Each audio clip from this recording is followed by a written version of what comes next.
There is a silence that exists between thoughts, a space so profound that most of us spend our entire lives rushing past it without ever pausing to notice. Picture yourself sitting by a mountain stream at dawn, where the mist still clings to ancient pines, and the air carries the whispered secrets of centuries.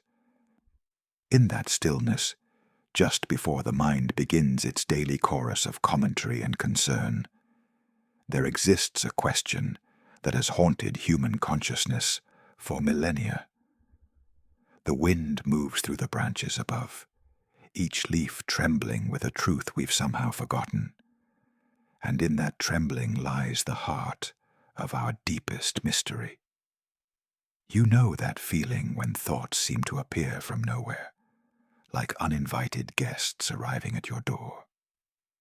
One moment you're present, breathing in the crisp morning air, and the next moment your mind has transported you to yesterday's argument, tomorrow's deadline, or some imaginary conversation that may never happen. The Buddhist masters call this the monkey mind, but even that description doesn't capture the bewildering nature of this phenomenon. It's as if someone else is operating the controls of your consciousness, switching channels without your permission, and you're left wondering who exactly is manning the remote. To continue healing your body and soul through these ancient teachings, I invite you to join our path by subscribing to this sanctuary, where together we can explore these profound mysteries that have guided seekers toward liberation for over 2,000 years. For in these moments of questioning, in this willingness to look deeper than the surface of our everyday experience, we begin to touch something that the Buddha himself discovered beneath that Bodhi tree all those centuries ago. The modern world amplifies this confusion exponentially. We live in an age where notifications ping constantly in our pockets, where social media feeds scroll endlessly through our consciousness, where the pace of life moves so quickly that we rarely have time to ask the fundamental question that haunts every moment of our waking existence. We consume information like a river in flood, rushing and churning, never pausing to notice the riverbed beneath. Our thoughts bounce from email to anxiety, from social comparison to future planning, creating an internal landscape that feels more like a battlefield than a sanctuary. But what if I told you that this very chaos, this seeming lack of control over your own mind, is actually pointing toward the most liberating truth you could possibly discover? What if the feeling of not being in control of your thoughts isn't a problem to be solved, but a doorway to be walked through? There's an ancient story from the Zen tradition about a monk who became deeply troubled by his inability to control his thinking. Day after day, he would sit in meditation, trying desperately to achieve the peaceful, empty mind that he believed enlightenment required. The harder he tried to stop his thoughts, the more chaotic they became. It was like trying to smooth water with your hand, each gesture creating more ripples than before. Finally, in desperation, he approached his master and confessed his failure. The master listened quietly, then asked a simple question that would change everything. He said, "Tell me, when you are trying so hard to stop your thoughts, who is it that is doing the trying?" The monk opened his mouth to answer, but found himself speechless. In that moment of speechlessness, something profound occurred.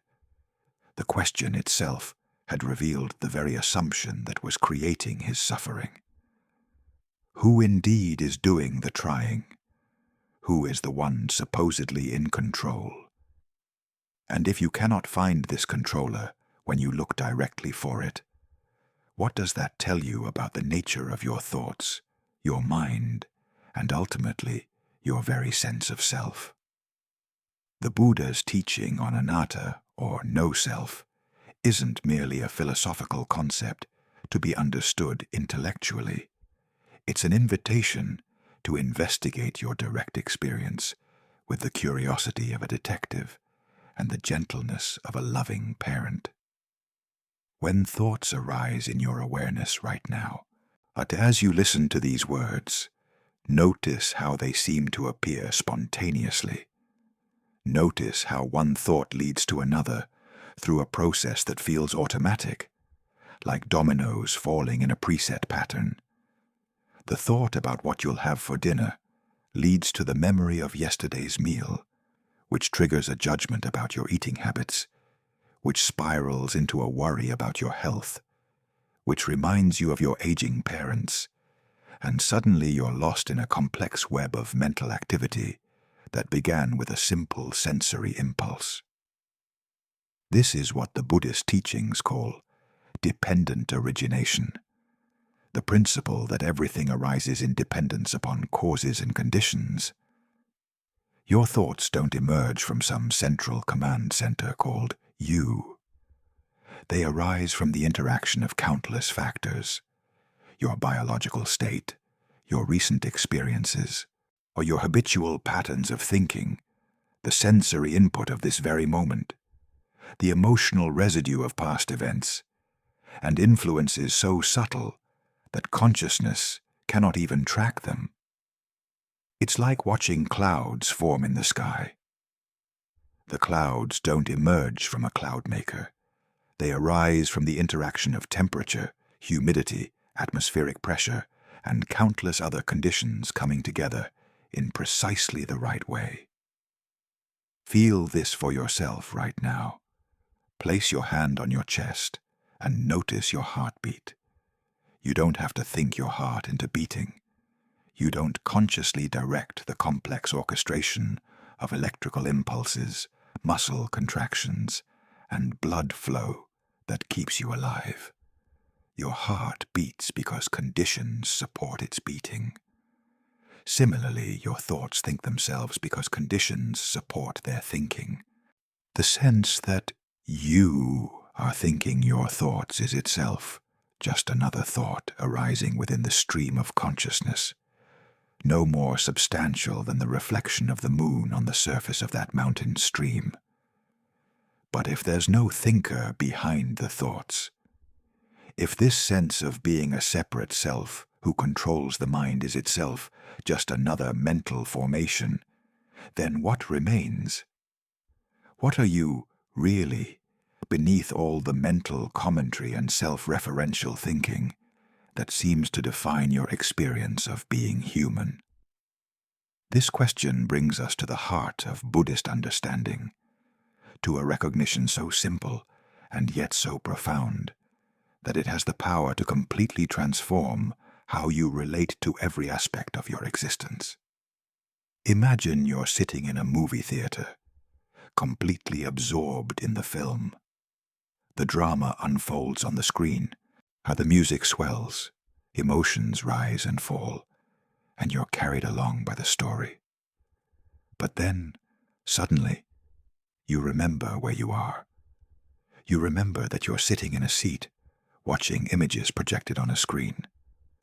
The movie doesn't stop. It continues to play. But your relationship to it changes completely. You're no longer lost in the drama. You're aware of yourself as the observer of the drama. This shift in perspective, this remembering of your true position, is what the Buddhist path is really about. You don't need to stop the movie of thoughts and sensations that plays constantly in your awareness. You simply need to remember that you are the awareness in which this movie appears. You are the spacious, unchanging background against which all the changing phenomena of your experience arise and pass away. The ancient masters used the metaphor of the sky for good reason. Watch clouds drift across an open sky on a summer afternoon. Some clouds are light and wispy, barely visible against the blue. Others are dark and heavy, pregnant with storm. Some move quickly across the sky, while others seem to hang motionless for hours. But notice that the sky itself is never disturbed by any of these clouds. It doesn't push away the storm clouds or cling to the beautiful ones.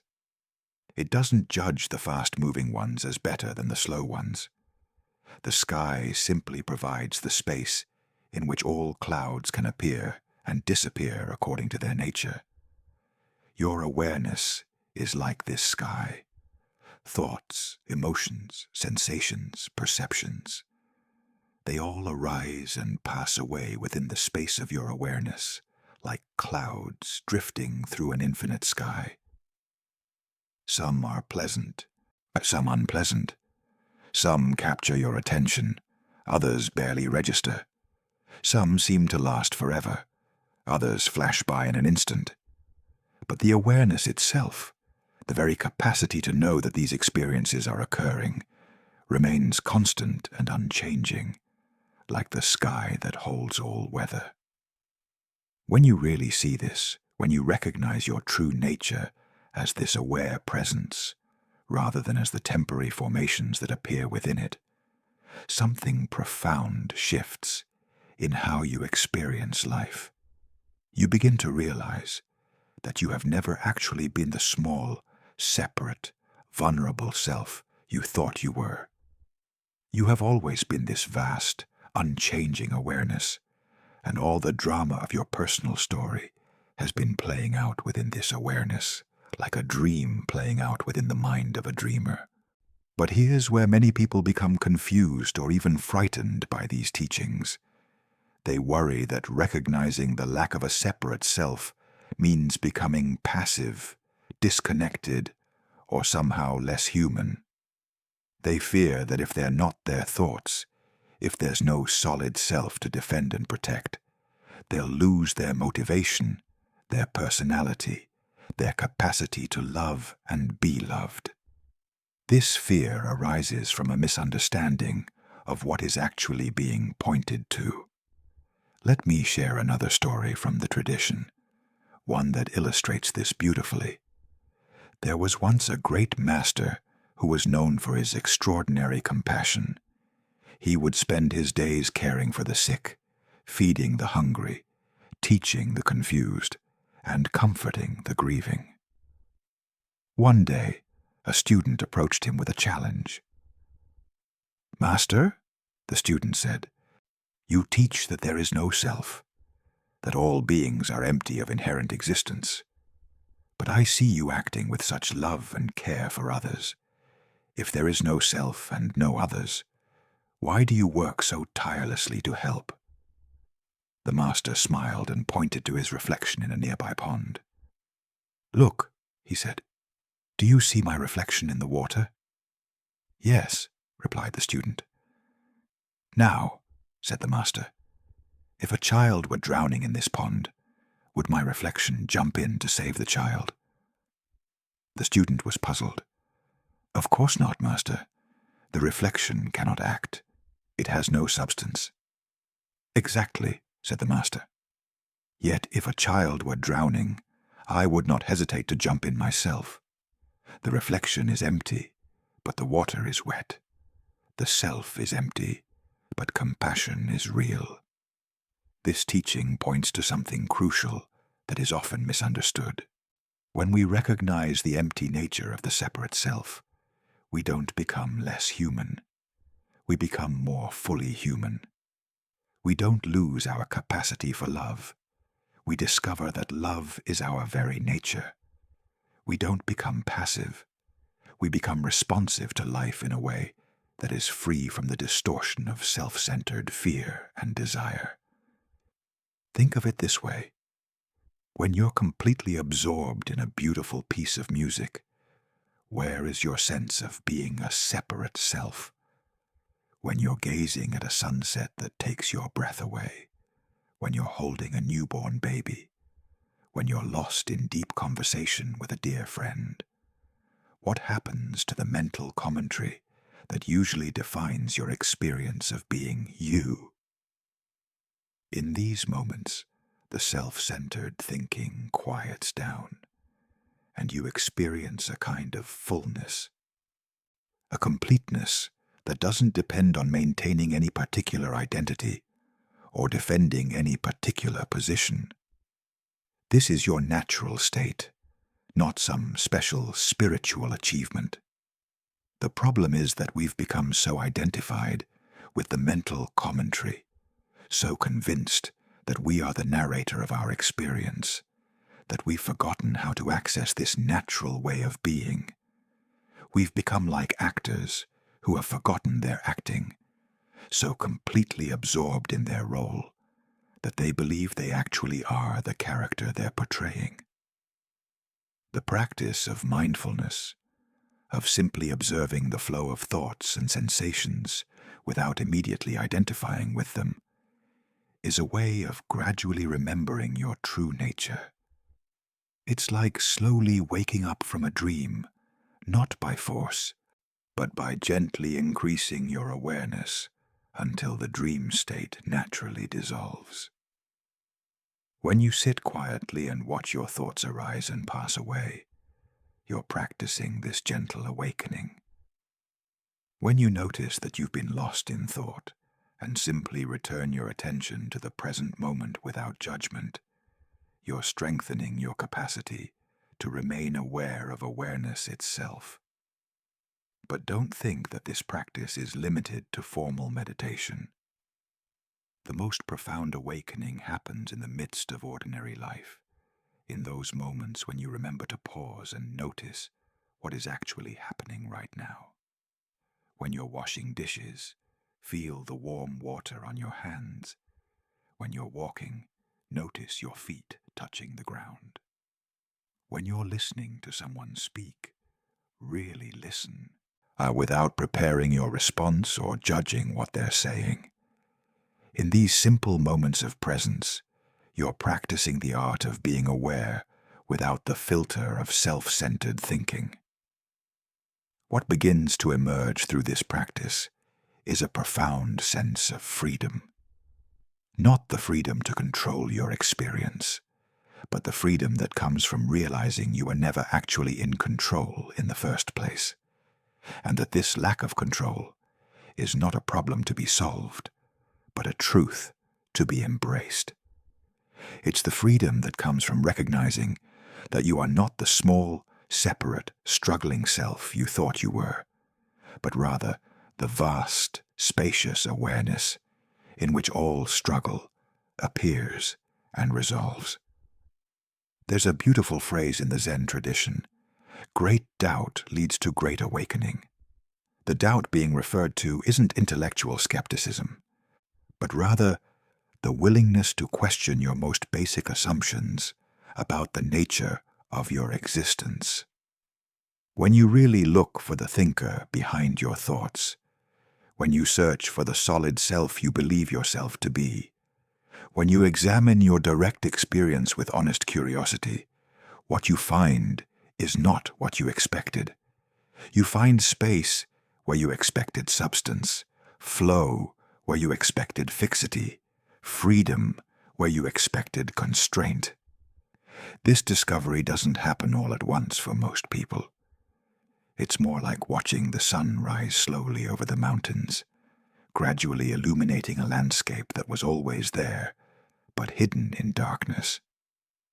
Some days the clouds obscure the view, and other days the light is so brilliant it takes your breath away.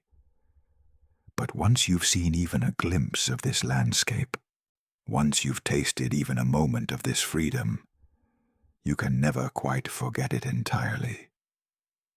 So when thoughts arise now, when the familiar mental chatter begins its daily performance, you might find yourself relating to it differently. Instead of automatically assuming that these thoughts define who you are, you might pause and wonder who or what is aware of these thoughts. Instead of fighting with your mind or trying to control your mental activity, you might simply rest in the awareness that knows all mental activity. Instead of believing every story your thoughts tell you about yourself and your life, you might remember that you are the unchanging witness of all stories. This shift in understanding has practical implications that ripple through every aspect of your daily experience. When someone criticizes you, instead of automatically defending your self-image, you might pause and notice that criticism is simply another phenomenon appearing in awareness. When you face a difficult decision, instead of getting lost in endless mental analysis, you might access the deeper wisdom that emerges when the thinking mind quiets down.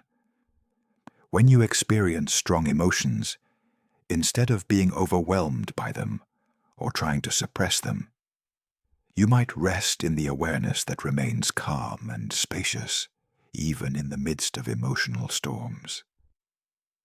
The ancient teachings describe this recognition as coming home to your true nature. It's not that you become someone different.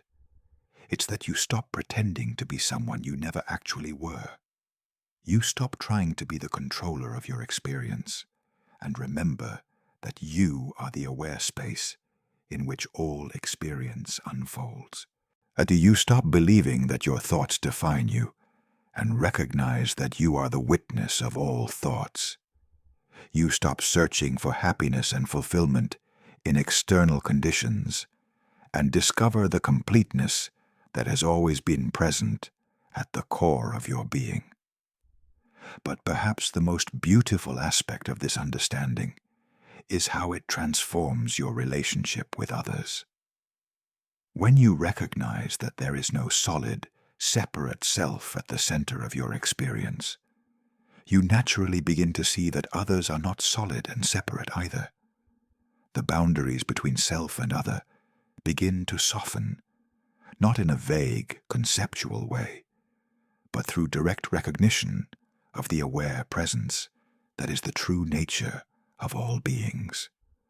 The person who cuts you off in traffic, the family member who pushes your buttons, the stranger on the street, they are all expressions of the same fundamental awareness that you are, temporarily caught up in their own dream of separation, just as you have been caught up in yours. This recognition naturally gives rise to compassion, not as a moral obligation or spiritual practice, but as a spontaneous expression of understanding. How can you remain angry at someone when you see that their anger is arising within the same awareness as your own? How can you feel superior to someone when you recognize that their confusion is simply another form of the same confusion that clouds your own perception? How can you feel separate from others when you discover that separation itself is just another thought arising within the awareness that you share with all beings?